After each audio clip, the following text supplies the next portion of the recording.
Free Pizza, your platform for creatives. And today we have the amazing Valeria Sweeten here. What's up? Hey, how you doing? Going? It's going well. This is probably the fastest I've done an interview after first meeting someone. I think I met you at a coffee shop 4 days ago. Yes. With John. Shout out to John. He is the man. But yes, actress and producer and a bunch of other things that we'll talk about a little bit later. So yeah, how's everything going? How's being back in North Carolina? It's been good. I came here for a wedding, just seeing my friends and family. It's been wonderful catching up with everybody and meeting new people. That's the part I love, You keep going to the same places and you keep expanding your network and just like meeting coolest people. Absolutely. When I saw you were modeling for photographer in Winston. Yes. He reached out to me. Apparently we had known each other from before, and now he's transitioned from like army stuff into photography, and he is like, if you ever need photos for your blog, and I was like, well, I'll be home, so but, let's get together. Then Jen Ryan came, so that's amazing. I made a day out of it. You're never not working. That's true. Yes, but cool. So let's jump into it. So when did this all start? I mean, you have roots here in the Trinity area, right? Mm-hmm. Which is so crazy because I grew up right in High Point, North Main Street area, and that's really close to where I was. So that's awesome. So yeah, how did that start for you? Well, actually, it all started because I was born in Russia, and then I had moved to the Trinity area about when I was 12, and so it's interesting because growing up, I knew I wanted a creative career, but I didn't really, have a lot of role models and saw people actually doing it for money and stuff like that. But I vividly remember watching Buffy and wanting to recreate these scenes and then create my own improv. And I would have my friends, I would act them out and I would direct, and, I felt kind of important, you have the control of the production in some way. And I remember being just so in love with Joss Whedon, created by Joss Whedon. I thought, wow, that's so cool, to have your own show. Yeah. But I was little, I didn't think that was a career path, and everybody who was a showrunner, which I didn't know was a name for that yet, was a male, and I was like, well, that's probably not my career path. I should be an actress, Sarah Michelle Gellar or something. So it wasn't until years down the road when I actually saw females showrunners I'm Marlene King of Pretty Little Liars and Julie Plec of Vampire Diaries. So it wasn't until about 2 to 3 years ago when I realized what I wanted to be as a little girl actually had a path, and everything that took me from where I was then and the obstacles that I had to overcome, it actually became true. Yeah, because so starting from then, when I wanted to be a writer, actress, when I was a little girl, and then I became super shy, and then I had moved here, and language barrier, accent, and I just kind of closed off. And then I was okay, I'm good in math, I'll do math. I'm good in art, I'll do art. So I ended up doing art, going to UNCG for graphic design. And then little by little, though, I started meeting new people, and they were you should model for me. I'm in a photography class. I was okay, cool. They're oh, you should be in my short film. I have a film to do for my production, whatever class, and at UNCG. So I started little by little doing little short films, little music videos. Yes. And so I saw okay, there's a path somewhere there, and a motion picture is even more interesting than just a photography. So then I ended up moving to LA, and I was okay, I'll try acting. That kind of fell into my lap. And then I started writing, and then I started producing, and then I directed a couple of my projects. And then I kind of put it all together, and I was oh my gosh, that's what I wanted to do when I was little. I just didn't know what it was. Yes! That's so crazy. That's where I am now. I'm actually going, I guess, to my true north. Yes. So let's just back up a little bit and kind of break some stuff apart. So UNCG is where you went. Shout out to Spartans. I love talking to people who went to UNCG. Yes. So when you were there, you got asked to be in these photographs and these short films and all that. So Was it then we realized that, because you said you obviously you got to the LA and realized that you could do it, and you realized that when you were watching watching showrunners who were female, you kind of had a sense that you could do it as well. Mm-hmm. But like you really didn't jump into it until you were in college. Well, in college, I was studying graphic design and international global studies, which was, so different from what I do now. Right. But I'm very glad that I have those skills, and I have like the network of people that I met and kind of like got introduced to and like learned from them and saw them do all of that. So then when I did move to LA, that's when I actually like saw, okay, people actually make money doing acting, and whatever kind of acting, Yeah. Actors have acting day jobs, like hand modeling is considered an acting job. You can be doubling for an actress, like typing something on a keyboard because they forgot to take that insert shot, or it was too expensive to keep her on set for more than her daily. So it's interesting, like in LA there's actually day jobs, like that. Right. You can double somebody, you can stand in, you can do a test shoot. So there's just so many different paths. So I kind of got thrown into that. Yes. Then my first featured part that everybody saw me on the big screen was I was in Neighbors, the movie. Yes. And oh my god, I love Seth Rogen. I worked with him on a couple of projects, and every time I see him, I'm just starstruck. That's so crazy. Yeah. So that was my first part, that I saw myself on the big screen. I was like, okay, this is cool. And then, I just had little featured parts as girlfriends and TV shows like You're the Worst. Yeah. Most recently on Mayans MC, and just little by little. But I think it's so much cooler for me to write my own work as well. Yes. Because of the roles that I, for example, won't be cast as. Yeah. And it's funny because I get cast as Hispanic a lot. Really? Yeah. Because in LA, brown hair, brown eyes, Valeria, so they're oh, Valeria. You're just ¿Cómo estás? Bien. So, which I understand a little bit of Spanish, about 65%. I had studied in high school. Okay, gotcha. Yeah.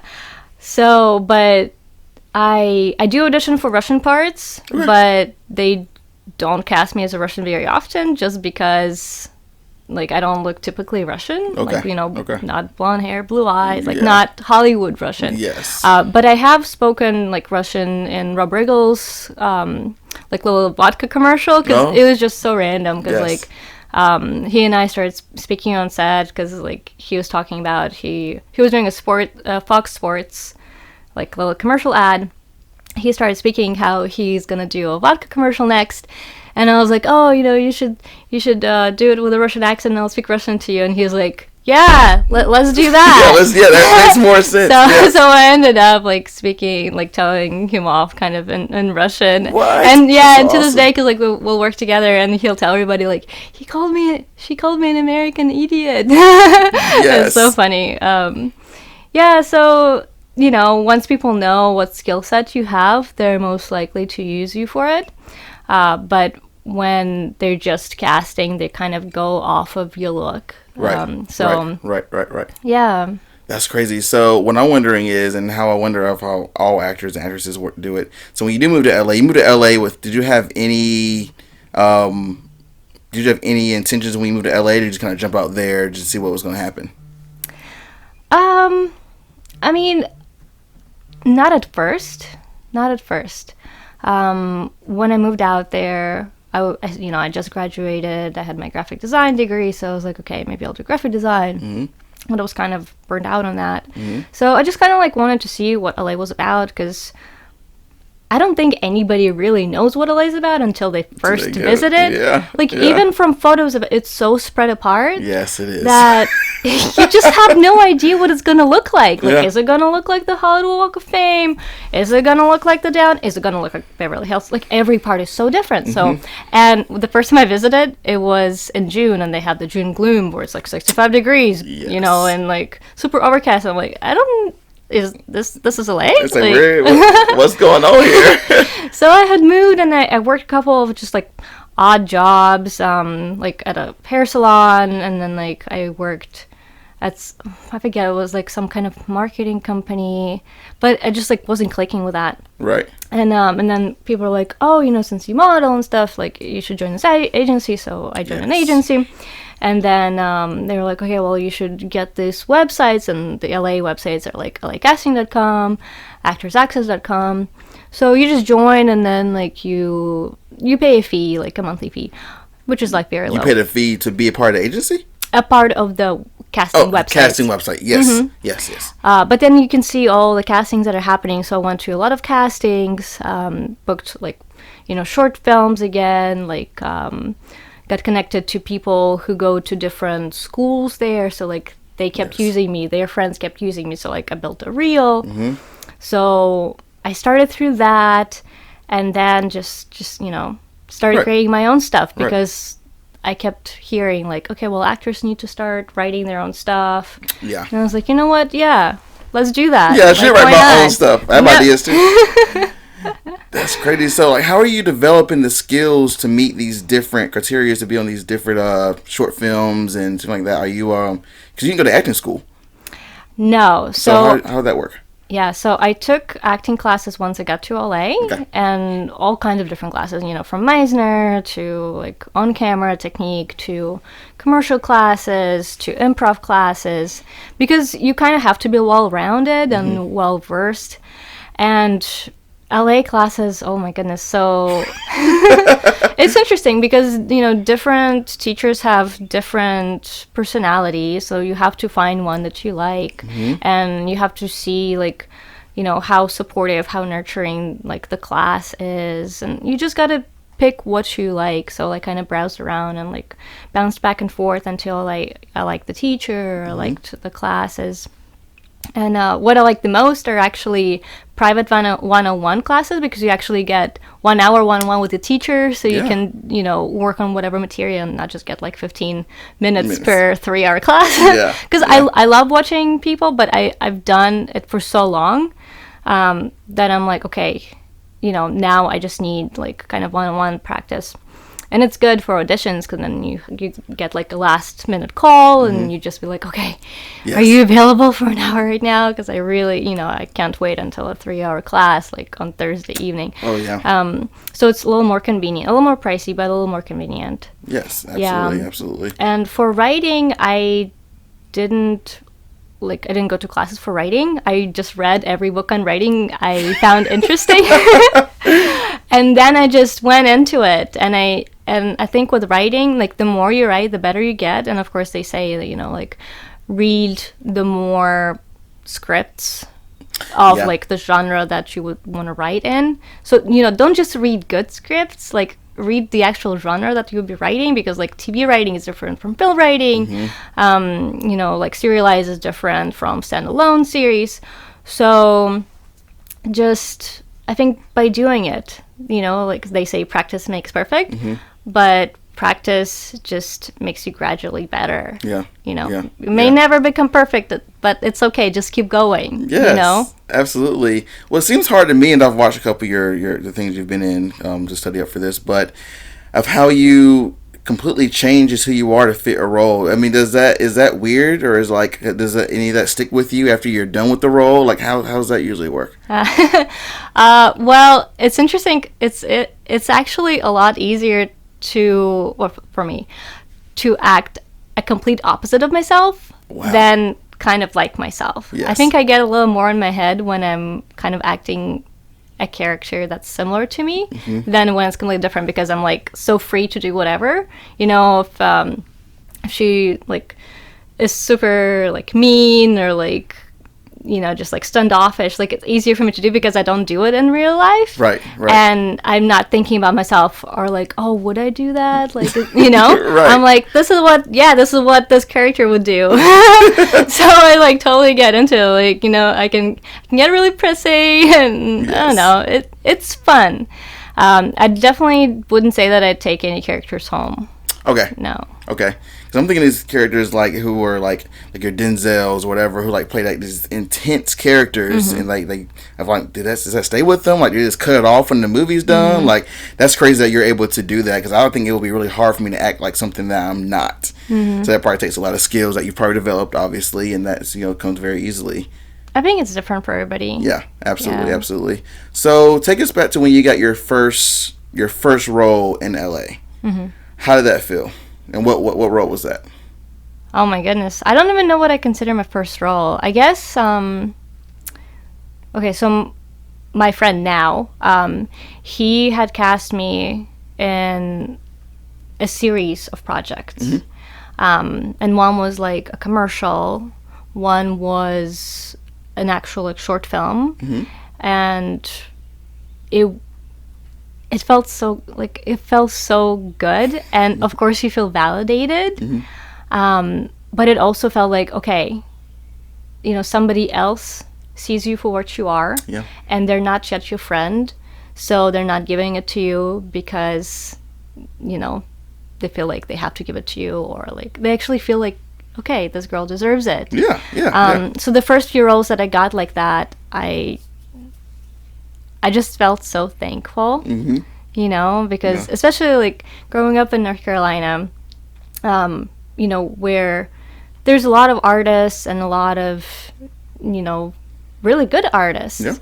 But I didn't really see a path to entertainment industry here, even though there is like NC School of the Arts and stuff, but most of the time they don't stay here, they go somewhere else. They go to New York, they go now to Atlanta. Although I do have a few friends who have made a career through like doing directing music videos and stuff, but I was on the other side of it. I wasn't a creative, where they tell you what to do, and if they cast you, you get paid. So it was amazing. And then after he had used me for different projects, it's also cool when the director keeps calling you back. Oh yeah, that's true. Because that means they really like you. It's not just a one-off deal and maybe they didn't like you, so they're never going to use you again. So I have luckily had a lot of directors who kept calling me back for different projects. And there was another one that I worked with and was like, first they started with a web series, then they are now creating films, like comedies and action films, and eventually they're gearing up to do like a universe of like comics and stuff. So it's good to be called back and be on the radar and just like appreciate what you have and what you've done, because like the more appreciative you are of what's already been, the more you're gonna get of it. So that's so cool. I'm trying to think of like, I don't know, like just you have building those relationships with those different directors has to be really awesome, because obviously they have friends who have friends who have friends, and it can be like a never-ending thing to where you always going to getting work. Yeah, exactly. So how is, because are you a full-time actor? You just do this all the time, nothing else in between? Yeah, pretty much. So like I said, acting has a lot of like different ways you can make money from in LA. So it can be even like acting and modeling, I guess we'll just say. So it can be anything from like sending in on a project to like being featured as like someone's girlfriend or whatever on a show, to just like hand doubling somebody. Then you can do even brand ambassador work, counts, and they make really good money. So yeah, there's just so much stuff that you can do as a creative career in LA, and you don't have, then you don't have to worry about like having a 9 to 5 or like only working like your bartending shift. So you have those hours in between where you can audition, you can write, and I'm just so thankful. And right now I'm focusing actually on pitching. I'm just focusing on that. So like, if I don't have anything lined up, is I'm writing, I'm pitching. Like 2 weeks ago we filmed a pilot for another series that I wrote, so now I'm in editing process. Like I even like last night, I'm on vacation, but not really. But no, you're never off. Yeah, last night I was like on the phone with the editor, and we were talking about like all the beats and the pilot that I wanted him to hit, because my editor is actually in the Bay Area, and I'm here. Yes. Right now. So, coast to coast right now. And we were talking about like all the beats that we needed to actually like read in the edit, in the final, because it's so interesting. Like you write it one way, you film it another way, and then edit it. And so it's like 3 different stories. And you think it's going to all read well, but then when you go into the editing, you're like, oh, should it be a voiceover or should it be a text box? And you're just like, my gosh, yeah. Okay, I need to see it different ways. And then he had a very interesting idea. He was saying, what about if we kind of like mix together 2 scenes to break them up and also kind of like reveal the story a certain way? And I was like, oh, I didn't think about that. That is so amazing. Yes. Like I love working with people who, not just on the same wavelength and like on the same plane, but they also like bring their own ideas and they're not afraid of like speaking up, because it's such a collaborative process, filmmaking. And I love working with people who are like, especially people who are triple threats. Yes. Like even my editor, like he's also directed and he's like, he's also a cinematographer. So he sees it from different positions. Right. Yeah. And I remember like, so we were filming the pilot just 2 weeks ago, and I looked around and I was like, who here is an editor? And they're like, 2 people raise their hand. I'm like, who here is a DP? And like 3 people raise their hands. Yes. And 3 people knew how to do sound. And we had like 2 parts of like sound equipment. And I was just like, okay, this is going to get done no matter what, because everybody can do everything here, So even if somebody falls out, like somebody will pick up the slack. So wow. And how did you meet those group of people? Were they just there because you were just getting a group together? Like how do you meet these people? Different. Okay, so I love meeting people, as you can tell. Yes, absolutely. And when I meet people that I work with, I love asking them like, what's their top of the mountain? Like, where do you want to go? Like, what do you want to do? Because sometimes you meet somebody on set and they're a grip or a gaffer, but what they really want to do is they want a DP. They want to be the director of photography. So I like keep that in mind, because they'll be so much happier when they actually do what they want to do on set. Yeah. So that's what happened. I met my DP because he was doing gaffing and gripping, which is like G&E, on a couple of other sets that we worked for. Like I was producing, and I just like kept my eye on him because he was such a pleasure to work with, and he was so professional. And I was like, we're gonna work on something together. I don't know yet what it's gonna be.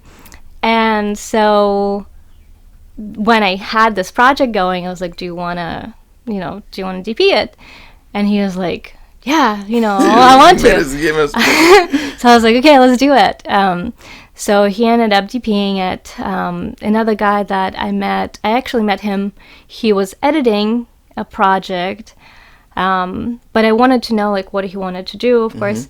And he was like, well, I want to learn about lighting, and like I'm also a DP, but I already had a DP. So I was like, well, do you want to come help us out? And he ended up helping with like everything from sound to like slate, to lighting, and they did really amazing on lighting. It was really pretty. So cool. And then a couple of my friends, they also helped me out. My friend, she's recently transitioning into more like AD work, and I was like, you're gonna be my AD someday.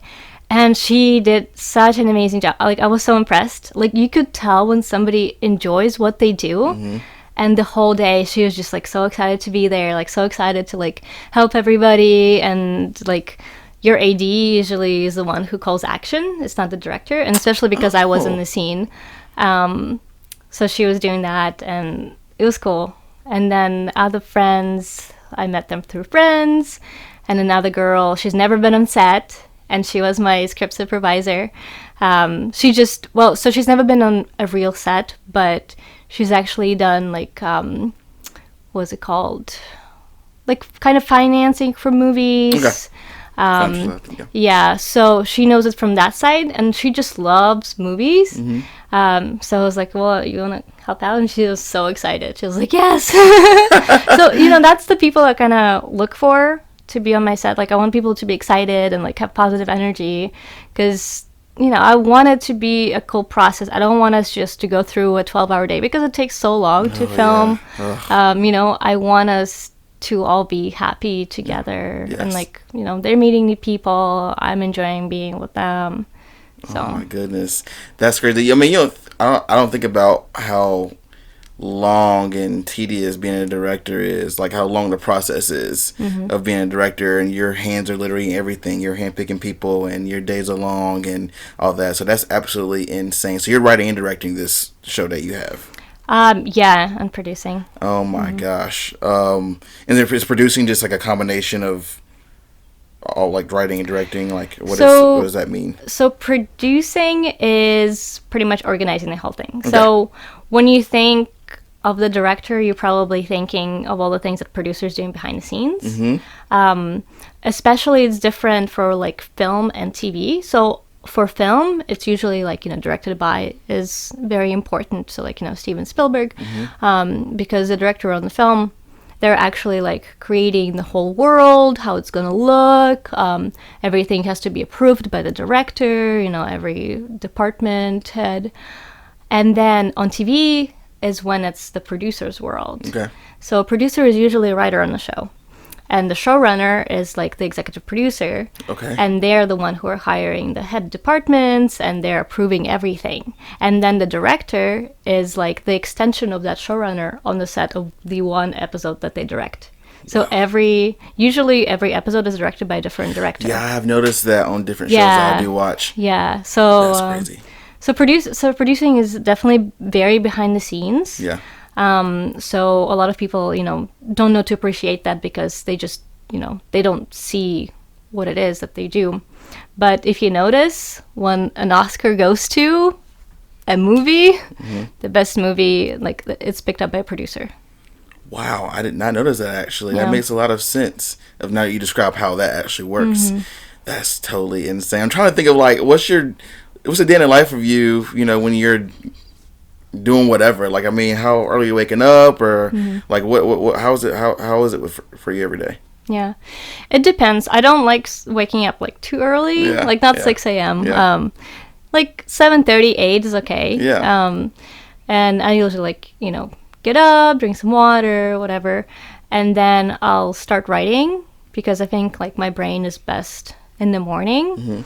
And then I'll usually have something already written, or like, because I'll write a little bit every day. Yeah. So even if I like write a quote that when I'm out and about, or some like ideas jot down, so I have something to start from. It's never a blank page. Or it's going through an edit of something, rewriting something, because writing is rewriting. So you're rewriting the same thing over and over and over again until you think it's done. So I'll do that, and then like, for example, yesterday, if I'm in editing, then, I'm in talks with my editor. If I'm planning a shoot, then I'm in talks with like everybody, like AD, like who's scheduling whatever. If I'm acting, I'm auditioning. So it just depends on the day. Every day is definitely different, which I do like. Which is good, yeah. Yeah, I definitely like it. No 2 days is the same. But sometimes I'll have crazy days where, I'm doing like 4 jobs the same day. Yeah. So, I'm writing, then I'm location scouting for something I'm producing, then I'm going and actually like physically going to the editor, and we're editing together to make sure that the color matches, all the sounds the same. And then I have to do a self-tape. But I love it. That's what I like to do. I like acting, and I like writing and producing. Yeah. So, and it's interesting because directing is definitely new for me. Yeah. I've directed the last 3 things that I did, and I'm definitely still learning about the technical process. I'm very good with like one-on-one with the actors. I definitely like love the rehearsals process and everything, and it's key, especially when you're in the project, to have a good AD who's going to keep you on schedule and going to keep you, all lined up for the whole day. And then it's good to have a great DP who you've already, discussed the shot list with, and they're totally on your page and on your team. So you're not worried about like what the shot's going to look like. You don't have to like keep watching every take because you trust them and you trust their eye. So especially when you're in something and you're, wearing so many hats, you have to have like the pre-production all done, like way before, and like definitely plan for everything, and then it goes smooth on the day, and everyone's happy. So goodness, have you ever had any tension or disagreements with any people you work with, and how do you get over that if you do? No, definitely. And well, I think one of the things that I want to recommend to others when they have stuff like that happen is remember that there gonna be a few bad apples in no matter what industry. But just like keep your faith in people, and just like, just keep trusting people. Don't just close off. Definitely communicating is like communicate. Like, I cannot stress it enough. Number one rule. If you don't have something in writing, at least have it in text. I think about that contract. Make sure that there are people who will support you, who will stand up for you if something happens. I mean, I've definitely had to stand up for myself, and I think I do it well, but I don't love having conflicts on set. Yeah, for sure. But at the end of the day, it's like whatever's best for the project, and if it happens so that like you just can't work with the people anymore, it's okay, just let them go. Like, it'll be so much easier on your heart, like on your brain, like on everything, and on everybody else that have to like deal with that. Like, I've had people, I've had to fire an actor. I've had an actor walk off set like an hour before their scene. I've had to rewrite scenes to match that. Something's gonna happen on every production. You just have to like be prepared it's gonna happen, and be a kind of like a solution seeker and problem solver. And just know like everything's gonna work out in the end. Like, it's kind of like my mantra, like everything's gonna be okay, and everything always works out for me, because if not this, like that is gonna happen. And just like think positive thoughts. Absolutely. Okay, that's good stuff. It's good that you kind of just roll with the punches. It's like whatever. If it happens, it happens, and we'll get through it. I feel like that's probably the best way to be in Hollywood. Yes, exactly. Absolutely. So, what I want to touch on is you being a woman in the industry. Obviously, we hear in the media of how inequality plays into that. Have you ever kind of encountered that through your journey so far? I mean, yeah. I mean, especially like the Me Too movement and stuff. It's interesting because like my friends and I will talk about it, and not just like girlfriends, like guy friends and even friends here. Like, we'll all talk about it, and I think definitely like communicating and like seeing whose intentions are what is important, because I've definitely been asked on like, coffee things, but I'm like, is coffee or is it coffee a date? And then it's just confusing, and it's like, I definitely didn't come here for this. So I mean, I don't think I've had like any inequality discrimination because I was a woman, like in the producing stuff, but I don't think I'm up there yet where it like really hits people. But like little by little, I can tell that there's something is happening.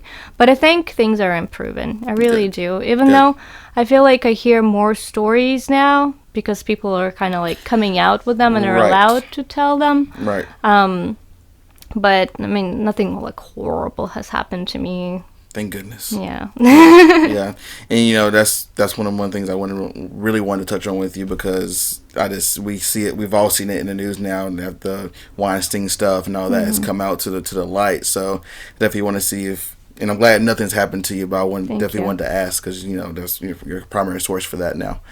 But back to your writing. So for the shows you have done, where does inspiration come from for those shows? So I have two main series that I'm pitching.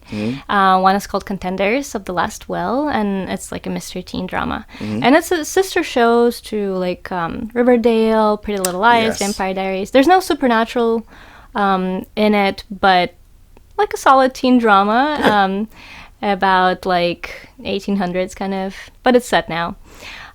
So that one was based on my high school experience, like the actual relationships, like friendships. And then because I have so many like arts interests, like 1800s, art, architecture, I was able to incorporate everything I liked in that. And I really loved like detective stories, especially like old ones like Sherlock Holmes and like Agatha Christie, Poirot. So I was able to kind of intertwine a lot of my interests. And I'm kind of glad that it took me so long to kind of end up where I am, because I was able to study art. I was able to like explore all of my other interests, and now I can bring them together. And on projects, now I can like tell a graphic designer like what I want from a poster. Yes. I don't have to, I don't have time to make it, but I can tell her exactly how to make it. So I get what I want. And then another project that I'm doing, the pilot that we had filmed. So that one's called L for Love, and it's about, and like L, like ELLE, like a girl's name. So that one's kind of based on my life coaching experience, because I've coached others and friends and everything. And it's also based on like my dating life back in the day, and just like what I see others go through, also in the industry. But just like my friends will always ask me questions, and I'm like, you guys keep asking the same questions. I know everyone's story is the same, but it's also very interconnected. So yeah, like the first season is based on Elle like coaching others and helping everybody, but she can't help herself. So it's kind of like a doctor. They help everybody else, but can't help themselves. So she ends up helping like all of her ex-boyfriends find love, and it's like a dramedy. Wow. That has to be. I can't wait to see that one. Hopefully, I get to see that. That sounds crazy. Our ex-boyfriends found love. Okay. Wow. Yes. That's so cool and so different. It's cool that you kind of seeing your interests kind of go just different places with it, and that's cool how you're able to do that. That's so wild. So as far as you acting in things, what you've mentioned that you played a bunch of different roles. Do you have any roles that you like playing more than others? You said you like playing, when you can play a Russian role, you love that. But other than that, what roles do you like playing? So my favorites, I think, I like action stuff. Yes. Okay. So I like female lead and action stuff. So I like those, and I've done some stunt work. So it's cool to use that and the Russian and just like combine all of it. Of course. I don't know, that'd be cool. So like something spy or something like double agent is really cool. I play a lot of double agents, or just like when someone's nice and then they turn out not to be, or they turn out to be like stronger than they seem. So kind of like what would you say, like an unsung hero or something. I don't know. But I also do like romantic drama, so I filmed a lot of that, and I love love stories. Absolutely, so. That's cool. So a lot of stuff you can kind of relate to, makes it a little bit easier as well, as far as love stories and doing all that kind of stuff, and being like a strong woman. That's awesome. So wow, we covered so much.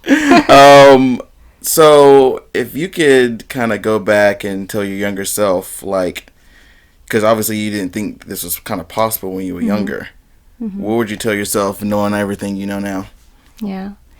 I think follow your passion. Yeah. And don't just think that I should do what I can do, but do what you're passionate about.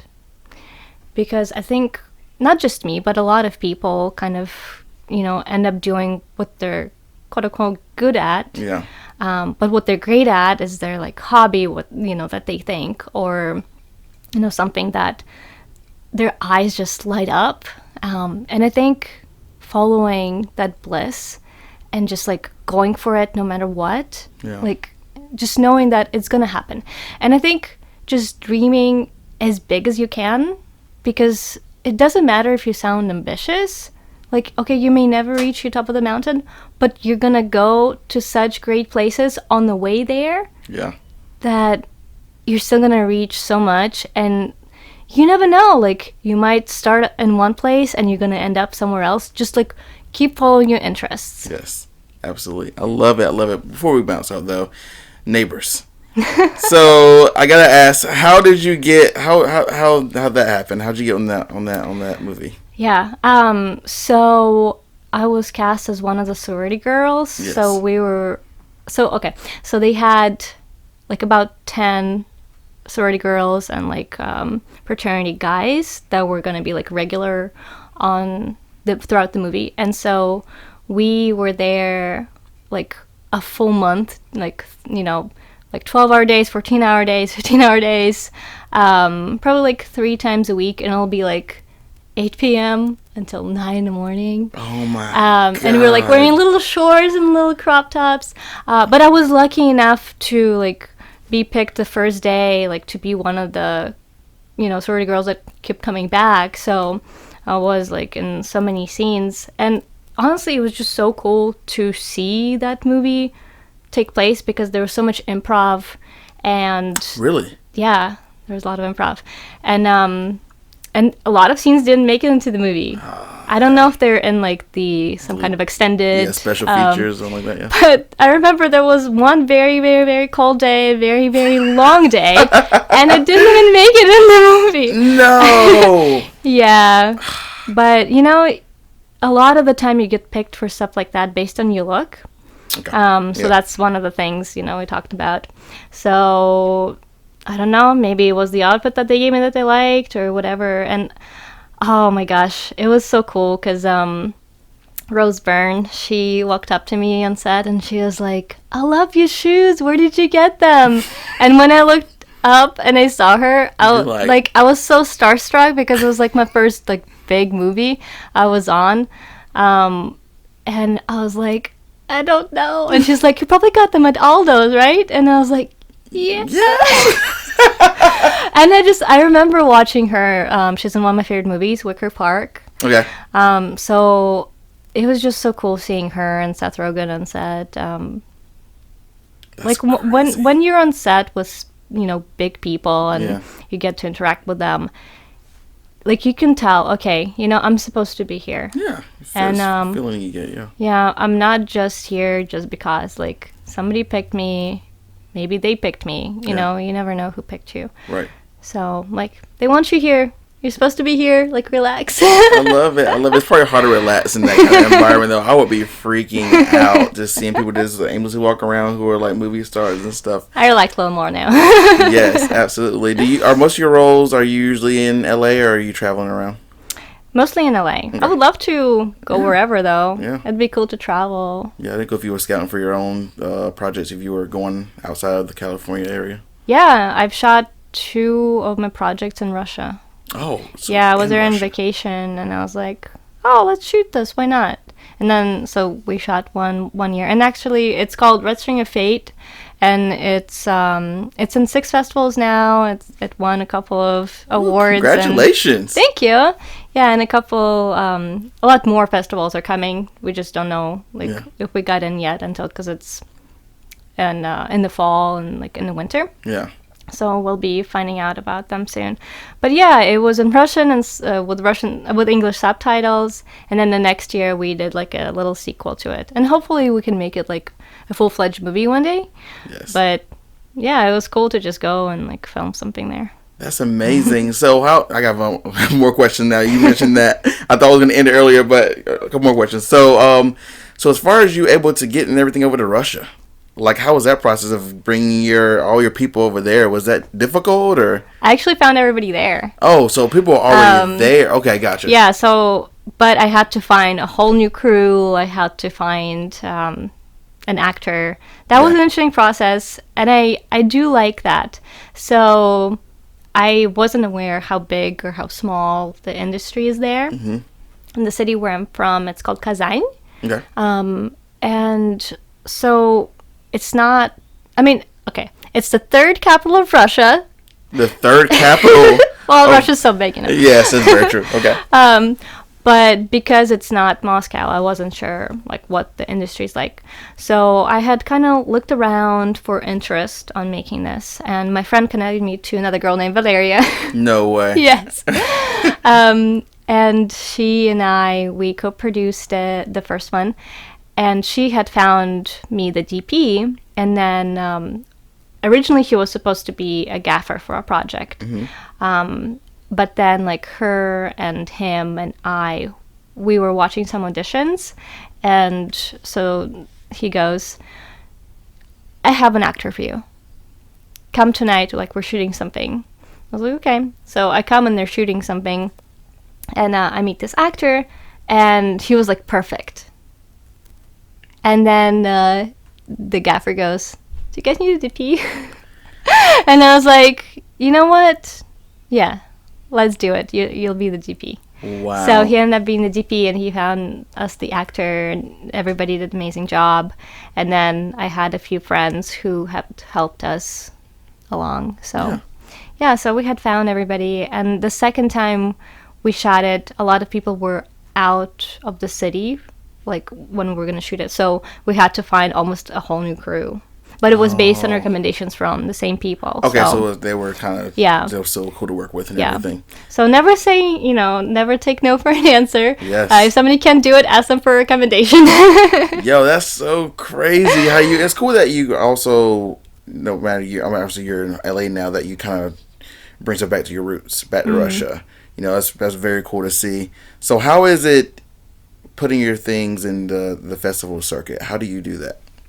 So that was my first experience. Yeah. And I definitely had to do a lot of research because not every festival is going to match your project. Exactly. It doesn't mean that they're going to pick it, Yeah.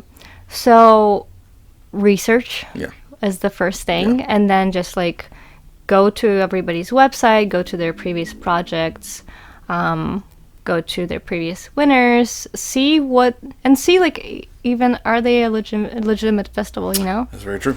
And then Film Freeways, where I submit my works, and they have different lists. Like they'll have a list of like 50 festivals like worth putting your work in or something like that, So you just like go through those and then check out the festivals. Don't just go based off of that list because you don't know who's making that list either. But like check out what's on the list and then research and put those in. So yeah.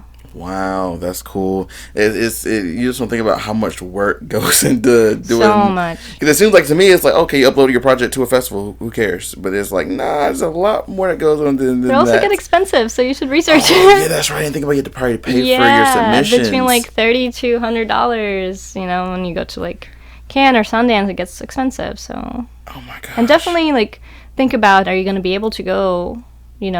To the actual festival. So definitely do the local ones, and if you'll for sure be going if you get in, plan for that and definitely budget for it. Yes. Oh my gosh, budgets. Everything takes money.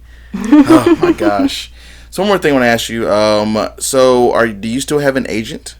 Are you part of any agencies or anything like that? I have like a modeling commercial agent. They're called Role Models in LA. Okay. Very cool agency. They're very like eco-friendly. Okay. They like have values. I love everybody who's in there, and everyone's a role model. Everyone like helps with something, has a cause that they're passionate about. And I'm also looking for an acting agent right now because I decided I need to move up. So I had left my agencies, and I am looking for somebody who will get where I'm going and really like help me up. So because I want to help them up too. So absolutely, you work mutually together. Beneficial. Yes, absolutely. And I didn't think there's probably a bunch of agencies out there. There's a bunch of agencies. Yeah, it's not a big deal signing with one. I've definitely had lots of interviews this year, but I want to be with the right agent for me and not just with the right agent in general. Right. Like I want them to have, connections to where I want to go, to shows I want to be on, and not every agency has that. So I've also had to do a lot of research on that, and it's fine. I've had lots of agents and I've booked work, and I'm very lucky and happy and, very thankful. But I think at this point in my time and my life, it's like a moving up thing. So. Absolutely. That's so awesome. So I see your future going in so many different directions, but do you think you want to stay in kind of like a variety of different roles? Do you want to focus in on something? You say you want to do something bigger with a better agency. So how's the future looking for you? Mm-hmm. Well, I definitely want to be a showrunner that acts. Okay. So I want to see my creative series through, and I want to pitch them to, either outlets or, different TV stations. I'm mostly interested in like CW, Freeform, Netflix, like Lifetime, something like that, because I have, female fronted projects and they're more youthful. Yeah. So those are kind of like the stations for that. So we'll see, if it goes to cable, if it goes to something like Netflix, that would be exciting. And definitely want to keep acting in my shows, and I'm still acting for other people. So absolutely, you're doing it all. This is so great. Thank you for coming. This is Thank so you cool. so I could much have asked you for 1,000 more having me. questions, but I didn't want to just flood you out. So I do want to ask this because I think I know a lot of people who are trying to get into this industry, who wants to go to New York or these LAs or Atlanta. So for those people, what would you say would be a good place if they are going to make the jump? What would be some advice you would give them as getting their foot in the door in the industry? Well, I think research Yeah. what it is they want, and just be clear on what it is that they want. Yeah. Because once you're clear about your path, things start to happen. Yeah. And it doesn't mean like it has to be like your top of the mountain right away. With me, first it was acting.